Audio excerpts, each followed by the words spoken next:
Good day everyone. Today we are going to have a look at two very specific type of bonds which have been issued by Government of India.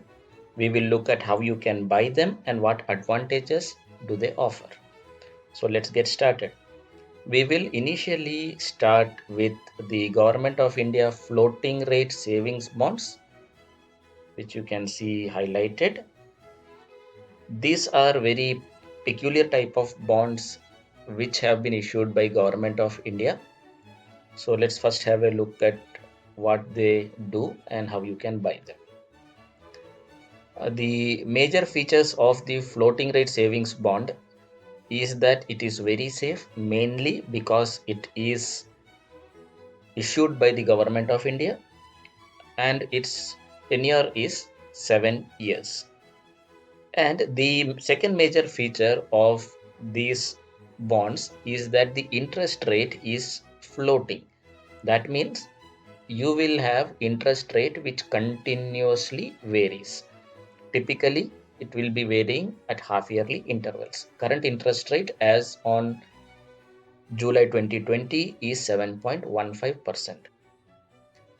The other major feature is that you will require to invest at least 1,000 rupees or multiples of 1,000 rupees in these kind of bonds. And there is no upper limit on how much money you can invest in.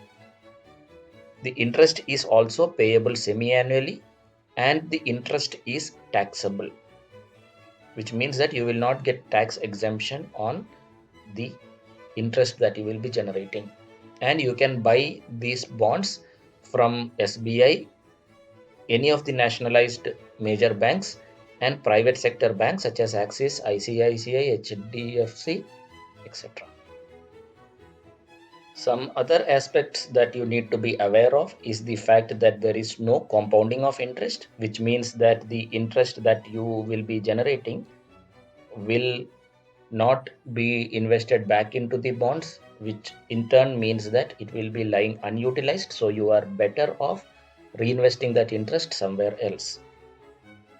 Another important feature is that premature redemption before the tenure is over is allowed for people who are above 60 years of age. The third very important feature that you should be aware of is that you do not need a demat account with any of the depository participants such as HDFC Securities or uh, ICICI Direct, etc., etc. But they will be issued and held in electronic bond ledger account, which will be created for the purpose. So you do not have to open a demat account. That is the major feature associated with this type of bonds. And the last major thing that you should be aware of is that these bonds cannot be traded or used as collateral for loans. That is a major difference between regular Government of India bonds and this particular type of bonds. You cannot sell it in the secondary market for any purpose. You have to keep it because it is issued in your name.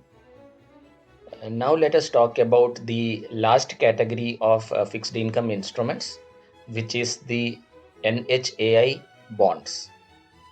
This is again a different type of bond when compared to the regular bonds that Government of India issues. Let's see what it is and how you can buy it and why you should be buying those. The NHAI bonds are also called 54EC bonds. These are very specific type of bonds that are designed for investors to invest their capital gains from the sale of land or building or both, because these are very huge amounts, and if you do not invest this money within a fixed interval of time, you will be liable to pay capital gains tax on the amount that you have gained by selling the property or the land.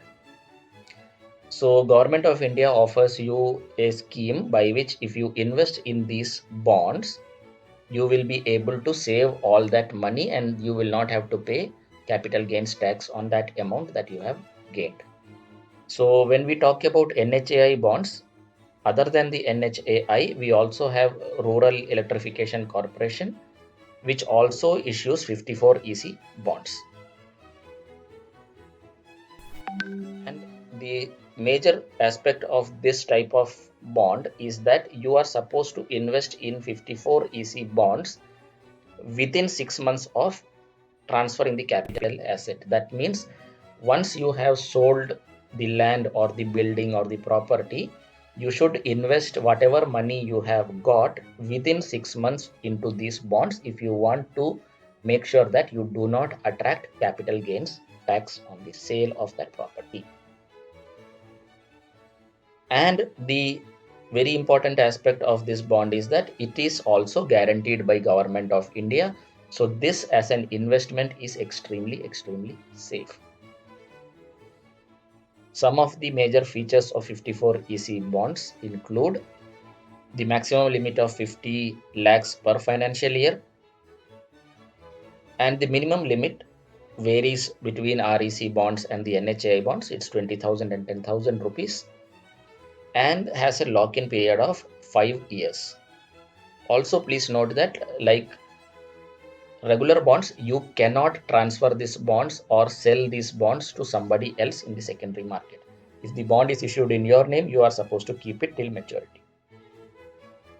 The interest rate is fixed. It is set at 5.75% per annum, and the interest will be paid annually. There will be no compounding here also. And the interest earned is also taxable. There will be no TDS deducted on the interest, but whatever interest income you make, it will show up as a part of your annual income, and you will have to pay tax according to the slab to which you belong. And the last very important feature that you should be knowing is that these bonds can be held either as demat or in physical form. So if you are an old individual who does not want to start a demat account at this point of time, you can ask for the bond in physical form and then you can keep it somewhere safe. Or if you want to open a dematerialized account, which is a lot more safer, you can opt for that, and then the bond will be credited to your demat account, and then you can keep it that a lot more safely in digital form. So that is all there is regarding 54 EC bonds. We will be continuing with our study of financial engineering in the next few videos. Till then, keep watching.